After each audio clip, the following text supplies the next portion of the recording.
How to subscribe to Microsoft Copilot Premium. Hi everyone, welcome back to Wake&Tech. If you are on Microsoft Copilot and thinking about upgrading to a premium plan, then you can easily do it in a few simple steps. First of all, open up the Microsoft Copilot application on your device, or you can also visit it on a web browser and sign into your account.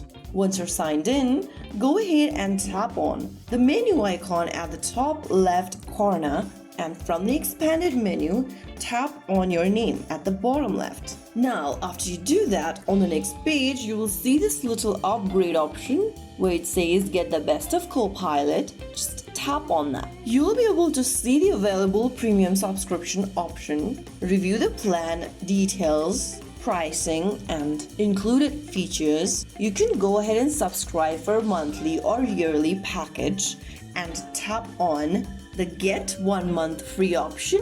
Click on Agree and go ahead and add in your payment method or verify your payment methods or details. And after you confirm your payment, review your billing details and subscription information. Once the payment is processed, your premium benefits will be activated on your account. So that is how you can subscribe to Microsoft Copilot's premium plan and start enjoying its additional features. If you found the video helpful, don't forget to like, share, and subscribe to our channel. I will see you again in the next video. Stay tuned and thanks for watching.